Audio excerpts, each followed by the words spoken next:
అందరూ బాగున్నారండి? బాగుండాలండి. ఈరోజు మనం తిరుమలాయపాలెంలో ఉన్న లక్ష్మీనరసింహస్వామి దేవస్థానంలో ఉన్నామండి. అదే కొండ దగ్గర ఉన్నాము. ప్రతి పౌర్ణమికి ఇక్కడ గిరి ప్రదక్షిణ జరుగుతుందటండి. అయితే ఇది పురాతన దేవాలయమే. ఇప్పటివరకు మాకు ఎవరికి తెలీదు. అంటే అప్పుడు ఇలా గిరి ప్రదక్షిణలు అవి పెట్టేవారు కాదండి. ఈ మధ్యన ఒక 3 సంవత్సరాల నుంచి గిరి ప్రదక్షిణ పెట్టారట. సింహాసనంలో స్వామికి ఎలా అయితే చేస్తారో అలాగే ఇక్కడ కూడా అన్ని కార్యక్రమాలు చేస్తున్నారటండి. అయితే ఈరోజు మాకు 20 కిలోమీటర్ల దూరమే అయినా సరే ఎప్పుడు చూడలేదు స్వామిని అనుకుని మేము ఇక్కడికి వచ్చాము. వస్తూ ఉంటే మొదలైపోయింది గిరి ప్రదక్షిణ అన్నారు. కొంచెం బాధపడ్డాం, అరే టైంకి వెళ్ళలేకపోయామని. కానీ అప్పుడే మొదలైందండి. స్వామికి హారతి ఇచ్చి పంతులు గారు కొబ్బరికాయ కొట్టి ఊరేగింపు మొదలుపెట్టారు. కరెక్ట్ టైం వెళ్ళినందుకు చాలా సంతోషం వేసింది, టైంకి రాగలిగామని. ఇక్కడ అంతా గోవిందనామాలతో మారుమోగిపోతుంది అనమాట అండి. ఇంకా అసలు చాలా ఉత్సాహంగా అందరూ చాలా జనం పాల్గొన్నారండి ఈ ఊరేగింపులోని. నేను ఇదే మొదటిసారి చూడడం గురించి నాకు చాలా ఆనందం అనిపించింది. మనం అరుణాచలంలో గిరిదర్శనం చూసాం తప్ప సింహాసనంలో స్వామిని కూడా చూడలేదు. అయితే ఇదిగో మొదలైందనమాట అండి. ఇక్కడ ఆ ఊరేగింపులో మేము కూడా తిరిగాము గిరిదర్శనకి. అయితే గిరి ప్రదక్షిణ పెద్ద ఎక్కువ కాదండి. వాళ్ళు ఎవరో క్లారిటీగా చెప్పలేదు, కానీ హడావుడిలో ఒక 5 కిలోమీటర్లు ఉండొచ్చని అంచనా వేసుకున్నానండి నేను అంతే.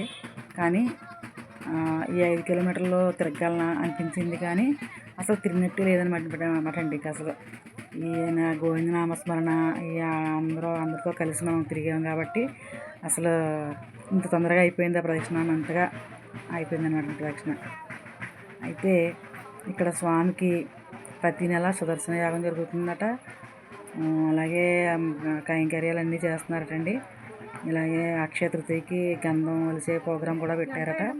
అన్నీ మాకు తెలియలేదండి. ఇప్పటి నుంచి నేను పాల్గొనాలనుకుంటున్నాను. ఇదే ఫస్ట్ పాల్గొన్నాను కాబట్టి ప్రతిదానికి వాళ్ళ గ్రూప్లో నేను లింక్ చేయమని చెప్పాను. ప్రతి కార్యక్రమం మీకు వస్తుందండి అని చెప్పారు. చాలా సంతోషం అండి అన్నాను పంతులు గారు. ఇది వరాహ లక్ష్మీ నరసింహస్వామి దేవస్థానం అన్నట్టండి. ఇక్కడ ఇది ఇప్పుడు 72 సంవత్సరాలు అయిందటండి. కానీ మనకి తెలిసింది మాత్రం 3 సంవత్సరాల నుంచే. మేము వచ్చింది మాత్రం ఈ సంవత్సరమే. అదే స్వామికి ఇప్పుడు మహిళలు బాగా పాల్గొన్నారండి ఈ ఉత్సవంలోని. అంతా కూడా చాలా అందంగా, రోడ్డు సన్నగా ఉండడం వల్ల అందరూ ఒకే చోట దేవుని వెనకాల కాదమ్మా, కొంచెం ముందు కొంతమంది వెళ్ళండి, వెనకాల కొంతమంది రండి అని చెప్పారు.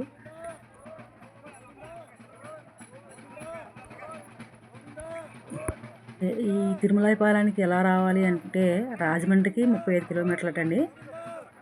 రాజమండ్రి నుంచి గోకవరం వచ్చి గోకవరం నుంచి మనం ఆటోలో వెళ్ళవలసి ఉంటుంది. బస్సు ఉంటుంది కానీ ట్రైన్ ప్రకారంగా ఉంటాయి, అంచేత ఆటోలో వెళ్ళవలసి ఉంటుంది.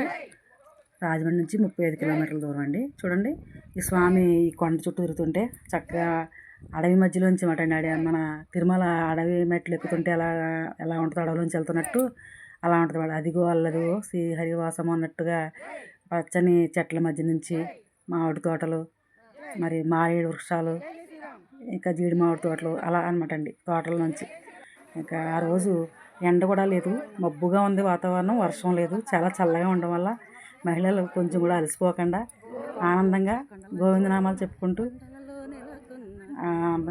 దివ్యంగా ప్రదక్షిణ ముగించారనమాట అండి. అలా చూడండి ఎంత హుషారుగా నడుపుతున్నారో అందరూ కూడా. అదనమాట స్వామిది. ఏదైనా కృప ఉండాలి, ఆయన కృప. ఆ కొండ ప్రదక్షిణ అయిపోయిన తర్వాత ఇక్కడ అమ్మవారు గ్రామదేవతట, అక్కడ దించారండి దేవుణ్ణి. దించి అందరికీ అక్కడ దర్శనం ఇచ్చారు. అక్కడ ఊరేగించి వచ్చిన స్వామి ప్రదక్షిణ చేసి వచ్చిన తర్వాత స్వామికి అక్కడ అందరికీ దర్శనం ఇచ్చారన్నమాట.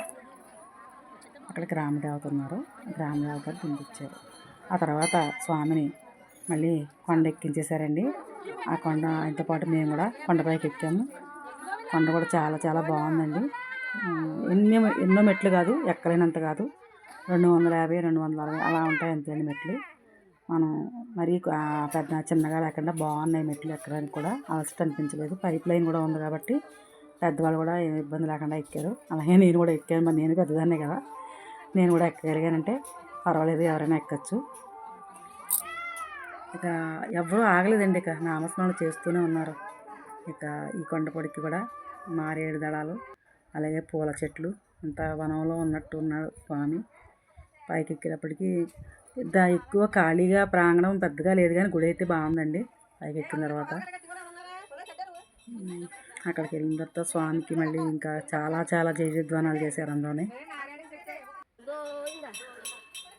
చూడండి, నేను కూడా ఈజీగా ఎక్కగలుగుతున్నానంటే ఈ ఏజ్లో మరి ఆ పెద్ద కష్టమైంది కాదు కదండి. అక్కడికి వెళ్ళిన తర్వాత చూడండి ఎంత స్వామి ఆనందంతో స్వామిని దర్శించుకుంటున్నారో భక్తులంతా కూడా. ప్రతి ఒక్కరు కూడా దర్శనం చేసుకున్నాం. అయితే ఫస్ట్లో కొంచెం కంగారు పడ్డారు, కానీ తర్వాత తర్వాత కొంచెం లైన్ పెట్టి అందరికీ దర్శనం దొరికే భాగ్యం కలిగేలా చేశారు. అలాగే అందరికీ కొంచెం మాకు స్వామికి వలసిన గంధం కూడా మాకు ఇచ్చారు పంతులు గారు.